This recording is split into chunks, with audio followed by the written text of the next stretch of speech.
सोलापूर महापालिकेच्या वतीने शहरातील अनेक महत्त्वपूर्ण विकास कामांना गती देऊन ती मार्गी लावल्याबद्दल सोलापूर विकास मंचतर्फे आयुक्त डॉक्टर सचिन ओंबासे व प्रशासनाचा सर्व सोलापूरकरांच्या वतीने सत्कार करण्यात आला। सप्टेंबर महिन्यात पूरग्रस्त परिस्थितीत आयुक्त आणि संपूर्ण प्रशासनाने अभूतपूर्व काम केले।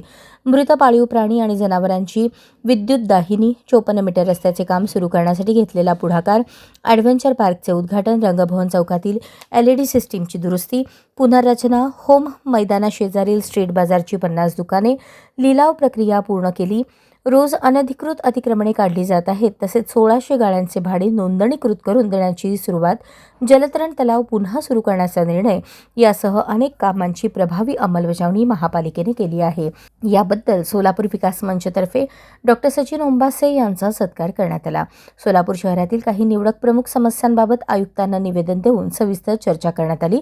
त्यात प्रमुख मुद्दे याप्रमाणे: 54 मीटर रस्ता तातडीने पूर्ण करणे, विजापूर रोड सर्व्हिस तातडीने पूर्ण करून वाहतुकीस सुलभता निर्माण करणे, पत्रकार भवन, रेल्वे उड्डाणपुलाचे रुंदीकरण 4 पदरी तातडीने मंजूर करून सुरू करण्याची मागणी, सोलापूर शहर परिवहनसाठी सक्षम अधिकाऱ्यांची नियुक्ती करणे, श्री सिद्धेश्वर तलावातील पाण्यात ऑक्सिजन मिसळण्यासाठीच्या संयंत्रांचे टेंडर काढले होते, आजतागायत ते संयंत्र बसवलेले नाही, आणखी जलचर मृत्युमुखी पडण्याआधी ती संयंत्रे बसवण्यात यावीत।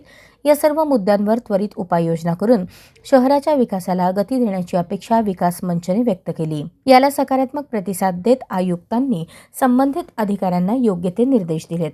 यावेळी केतन शहा, योगीन गुर्जर, मनोज क्षीरसागर, मिलिंद भोसले, ॲडव्होकेट दत्तात्रय अंबोरे, प्रसन्न नाझरे, विजय कुंदन जाधव आदी मान्यवर सदस्य उपस्थित होते।